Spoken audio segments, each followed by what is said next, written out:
Vous écoutez Crime Story, Caussol, la ferme de l'horreur, 2e et dernier épisode. Depuis 1 an, des policiers enquêtent sur Michel Lambin, un berger de l'arrière-pays cannois que sa compagne accuse d'avoir tué une dizaine de personnes sur les 20 dernières années. Et notamment la dernière victime en date, Jean-Yves Guéret, un homme de 37 ans. En septembre 2005, ils ont accumulé assez d'éléments pour pouvoir procéder à une perquisition sur la ferme du Bayou. Les opérations commencent le matin du mardi 27 septembre. Les opérations commencent le matin du mardi 27 septembre. Les policiers arrivent devant la ferme du Bayou. Sur le terrain, des caravanes, des carcasses de voitures et tout un bric-à-brac. De gros moyens sont engagés. Pour retrouver des indices, et pourquoi pas un corps, les policiers investissent les lieux avec du matériel lourd et plusieurs experts de la police scientifique. La police fait plusieurs découvertes qui appuient un peu plus leurs soupçons. La Ford Escort de Jean-Yves Guéret et son agenda dissimulé à l'intérieur d'un aquarium vide. Mais à ce stade, pas de traces du corps. Les enquêteurs continuent la perquisition et, au fur et à mesure qu'elle avance, ils mettent la main sur un arsenal de plus en plus impressionnant. Dans la bergerie, ils trouvent 2 fusils de chasse, un fusil d'assaut, une carabine à lunettes, 2 armes de poing, des bâtons de dynamite et un stock important de cartouches. Après des heures de recherche à l'intérieur du bâtiment, les policiers décident de poursuivre les fouilles à l'extérieur et de sonder le terrain avec un géoradar. C'est un appareil qui ressemble à une tondeuse à gazon et qui permet de détecter s'il y a dans le sol une cavité ou une masse suspecte. À un endroit du terrain, l'engin marque un changement de sol. Les policiers font amener une tractopelle et commencent à creuser. Après quelques coups de pelle, ils tombent sur une masse plus dense. Ils continuent à creuser, plus délicatement avec d'autres outils, et finissent par dégager un cadavre. Damien Delceni, le corps que les gendarmes exhument est quasiment momifié. Oui, il est enterré face contre terre, à environ 1 mètre de profondeur. Il n'est pas très loin des bâtiments d'habitation de la bergerie. L'autre détail qui évidemment marque tout de suite les policiers, c'est que ce cadavre n'a plus de pieds. Pour l'identifier, il faut espérer que son ADN parle. Alors, une autopsie va être pratiquée. Elle permet d'apprendre que le corps est celui d'un homme, qu'il a été abattu de 2 coups de fusil de chasse tirés à environ 10 mètres de distance. Les médecins légistes vont aussi prélever assez facilement l'empreinte papillaire, l'empreinte digitale de son annulaire gauche, et cette empreinte, elle correspond à celle d'un ancien détenu fiché, archivé à la prison de Nice, et c'est bien celle de Jean-Yves Guéret, l'homme dont parlait Nicole. Michel Lambin est immédiatement arrêté et placé en garde à vue. Loin de reconnaître le meurtre dont il est accusé, il affirme ne jamais avoir vu ou même entendu parler de Jean-Yves Guéret. Mais Nicole Rossi, dans cette affaire, ne s'est pas contentée d'accuser son mari. Elle a aussi mis en cause celui qui aurait été son complice pour ce meurtre, Émile Fornassari. Michel Lambin l'a rencontré lors d'un séjour en prison. C'est une figure du grand banditisme sur la Côte d'Azur, condamné déjà à plusieurs reprises pour trafic de stupéfiants et vol à main armée. En juillet 2004, quand Jean-Yves Guéret est tué, Fornassari est en prison. Et justement, il aurait chargé Jean-Yves Guéret et Michel Lambin d'organiser son évasion. Pour les enquêteurs, cela explique qu'ils aient découvert lors de la perquisition à la ferme du Bayou 2 banderoles sérigraphiées portant l'inscription gendarmerie ainsi qu'une longue échelle articulée métallique. Tout l'attirail nécessaire pour préparer une évasion. En échange de ce service, Jean-Yves Guéret et Michel Lambin s'étaient fait payer 28 000 € à se partager entre eux. Il semblerait finalement que Jean-Yves Guéret soit devenu gênant. Émile Fornassari et Michel Lambin auraient voulu mettre Jean-Yves Guéret à l'écart. Une fois débarrassé de lui, Michel Lambin aurait en plus pu toucher à lui seul le pactole. Jean-Yves Guéret, en colère, se serait rendu à la bergerie dans la soirée du 17 juillet 2004 pour demander des comptes. La suite se serait soldée d'un coup de fusil. C'est un procès sous très haute surveillance qui s'est ouvert ce matin à Nice. Michel Lambin comparaît pour l'assassinat en 2004 de Jean-Yves Guéret. Le corps de la victime avait été retrouvé enterré sur son terrain à Caussol 1 an après. Le procès de Michel Lambin s'ouvre devant les assises des Alpes-Maritimes le mercredi 27 mai 2009. Il a 58 ans et sa version des faits reste la même. Il n'a pas tué Jean-Yves Guéret. Le jeudi 28 mai, Nicole Rossi est appelée à la barre. Son témoignage est raconté dans le journal Nice Matin. Pour la première fois, elle raconte les coups de feu qu'elle a entendus ce soir-là et la scène qu'elle a vue au loin dans le faisceau d'une lampe torche.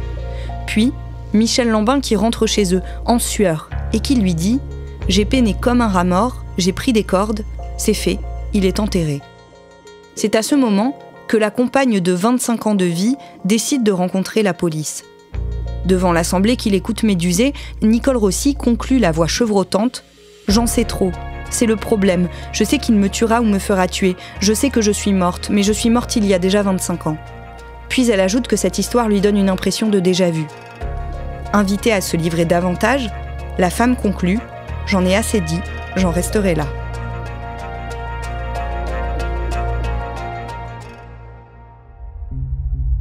Damien, après ce témoignage qui marque les esprits, l'audience reprend le lendemain matin et Michel Lambin déclare qu'il en a assez des mensonges. Oui, alors il faut expliquer un petit peu que depuis quelque temps, Lambin souffre d'une sciatique paralysante. Donc il est à demi couché dans son box. Il ne se lève jamais parce qu'il ne peut pas se lever. Son procès a d'ailleurs même été renvoyé une première fois parce que son transfert entre la prison où il était détenu en région parisienne et Nice avait été rendu impossible. Le pilote de l'avion de ligne avait refusé de l'embarquer à bord. Donc c'est un homme physiquement diminué, très différent du colosse qu'il était à l'époque supposé des meurtres. C'était un homme costaud, cheveux bruns, les sourcils broussailleux, les cheveux drus. Et au moment où l'expert psychiatre retrace son passé, Lambin décide de passer aux aveux. Il s'enfonce un peu dans son fauteuil et il admet qu'il a bien fait feu à 2 reprises sur Jean-Yves Guéret. Le lendemain, le vendredi 29 mai, il est condamné à 18 ans de réclusion criminelle. Oui, il est incarcéré à la prison de Grasse, mais évidemment l'histoire ne s'arrête pas là, parce qu'il y a les révélations de Nicole Rossi qui a quand même attisé la curiosité de tous, alors notamment évidemment des premiers policiers qui l'ont entendu dans cette fameuse église de Mougins, et qui aimeraient bien maintenant mettre tout ça sur procès verbal, c'est-à-dire de manière beaucoup plus officielle. Donc le jour même de la condamnation de Lambin, elle n'a physiquement plus rien à craindre, donc il décide de l'entendre de manière officielle.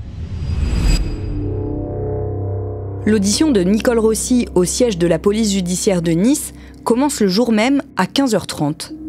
Comme elle l'a fait quelques heures plus tôt devant la cour d'assises, elle accepte de parler des crimes effrayants commis par son compagnon. Mais cette fois-ci, Nicole Rossi va plus loin. Elle dresse une liste de meurtres datant des années 1980 qui porte, selon elle, la signature de Michel Lambin. Un homme qui, sur les 25 ans qu'elle l'a fréquenté, s'est transformé en monstre, dit-elle. Nicole Rossi évoque 2 meurtres en octobre 1983, ceux de Christian Lepage et Jean-Jacques Villet. 2 hommes que Michel Lambin avait rencontrés en prison et qu'il aurait exécutés 2 ans après en être sorti pour une histoire de dette contractée au poker. Il se trouve qu'au même moment, des gendarmes de l'Office central pour la répression des violences aux personnes travaillent sur des meurtres non élucidés en Île-de-France. Quelques jours après l'audition de Nicole, ils reçoivent le procès-verbal que le juge d'instruction a choisi de diffuser largement au sein de la police et de la gendarmerie. Grâce à ce PV, ils peuvent, au moins en partie, corroborer les dires de Nicole Rossi sur les cold cases attribués à Michel Lambin. Il retrouve par exemple une personne se souvenant d'avoir prêté sa cocotte minute à Michel Lambin et de l'avoir récupérée avec une odeur pestilentielle. C'était juste après le meurtre de Kamel Gendouz et Nicole avait raconté que Michel Lambin avait fait cuire sa tête dans une cocotte minute. En fouillant davantage, les enquêteurs font le lien entre ce que raconte Nicole et les 2 autres meurtres non élucidés. Michel Lambin a en effet rencontré Christian Lepage et Jean-Jacques Villet en prison pendant son incarcération entre 77 et 81. Il jouait alors au poker avec eux et il avait gagné de l'argent qu'il n'avait pas perçu plusieurs fois. 2 ans après sa sortie, le soir du mardi 18 octobre, 2 hommes en mobilette s'approchent du garage où travaille Christian Lepage, à Champigny-sur-Marne. Le passager arrière l'abat avec un fusil de chasse. 11 jours plus tard, le dimanche 29 octobre, Jean-Jacques Villet est dans l'Essonne, arrêté près de la route pour changer une roue de sa voiture. Une moto arrive avec 2 passagers, celui à l'arrière lui tire dessus. Il meurt sur le coup. C'est le même mode opératoire, et donc probablement pour les gendarmes, le même coupable. L'histoire colle parfaitement avec ce qu'a dit Nicole. L'ancienne compagne de Michel Lambin assure également qu'il a tué en janvier 1984. Cette fois-ci, la victime est Christian Salmon, un représentant de commerce qui rentrait un soir chez lui dans un pavillon de banlieue. cet homme de 29 ans est en couple avec une ancienne compagne de Michel Lambin. Et il est, ce soir-là, la cible d'une rafale de balles. D'abord blessé, il est pris en charge par les secours, auxquels il a le temps de donner juste avant de mourir le nom de son agresseur. Michel Lambin est placé en garde à vue.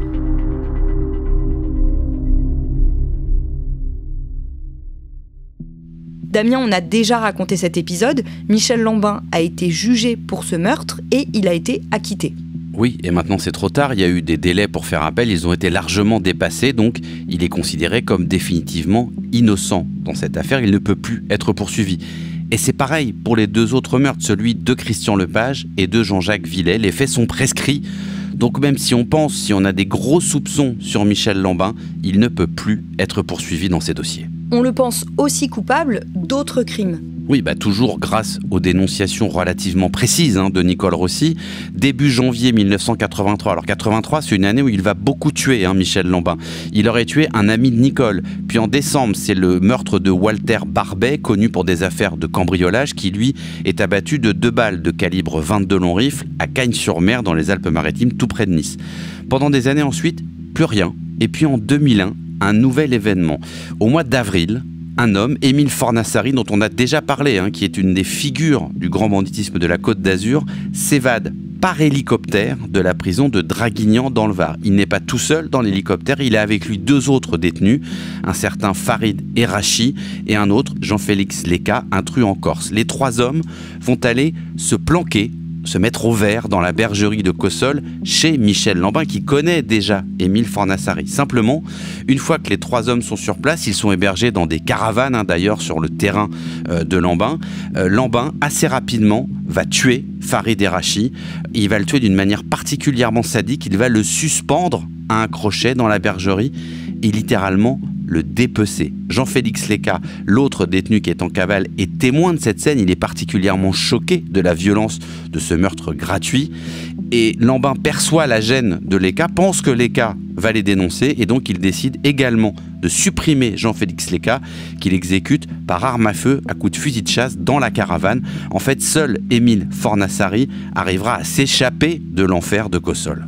S'ajoute à ces meurtres celui d'un gardien d'école. Oui, un gardien d'école qui en fait s'était approché un peu trop près de l'épouse de Fornassari pendant que Fornassari était en prison, et donc Fornassari va demander à Lambin d'aller éliminer ce gardien d'école. Donc il commandite ce meurtre à Lambin. Et enfin, derrière ce meurtre, il y a celui de Jean-Yves Guéret, celui qui a été tué aussi sur la propriété. Donc en tout, ça fait quand même 10 meurtres. Et comme le résumera un policier, Lambin, il tue comme il vous serre la main. Nicole, elle aura une expression similaire, mais bien dans son vocabulaire un peu plus fleuri. Elle dira « Michel, il tue comme vous vous lavez les dents ». Pour autant, et bien qu'on soit certain qu'il a tué toutes ces personnes, il ne peut pas être poursuivi pour la plupart de ces crimes. Alors pas pour tous, oui, on l'a dit, il y a des crimes qui sont prescrits, des dossiers qui sont prescrits, mais en avril 2011, les enquêteurs vont quand même décider de retourner à la ferme, à la bergerie de Cossol, pour essayer de trouver de nouveaux indices, d'autres traces de crimes, et ils vont retrouver des traces de Farid Erachi et de Jean-Félix Léca. C'était les 2 détenus qui s'étaient évadés avec Fornassari, qui ne sont jamais sortis vivants de la bergerie, et grâce à l'aide de Nicole qui va leur donner la localisation approximative mais finalement assez précise quand même de l'endroit où ils ont été enterrés. Comment expliquer que Nicole Rossi, qui a fini par dénoncer son compagnon, a passé tant d'années à côté de lui en sachant très bien ce qu'il se passait, mais sans jamais rien dire? Alors c'est une vraie question, mais elle a toujours invoqué la peur, la terreur même que lui inspirait Lambin. Elle craignait aussi pour sa vie. Finalement, sa maison était devenue une forme de cimetière et elle était persuadée que si elle parlait, il la tuerait comme les autres. Il faut dire que Lambin, c'était un tueur de sang-froid, sans aucun état d'âme. Il pouvait tuer par jalousie, par vengeance, par plaisir aussi, sans doute. Finalement, tout ce qui le gênait devait disparaître. C'est à Aix-en-Provence qu'une partie de l'avenir de Michel Lambin se joue depuis lundi matin. L'accusé s'estime innocent. Michel Lambin est soupçonné d'une dizaine d'assassinats au regard des témoignages de son ex-compagne Nicole Rossi. Hasard du calendrier judiciaire, il vient d'apprendre qu'il devra retourner devant la cour d'assises des Alpes-Maritimes pour les meurtres de 2 braqueurs en cavale. En avril 2021, Michel Lambin a été condamné à la réclusion criminelle à perpétuité pour le meurtre du gardien d'école Robert Loudy. Il attend son procès pour les assassinats de Farid Erachi et de Jean-Félix Léca. Aux grandes dames des familles, il ne sera en revanche pas inquiété pour les faits commis avant ces meurtres-là.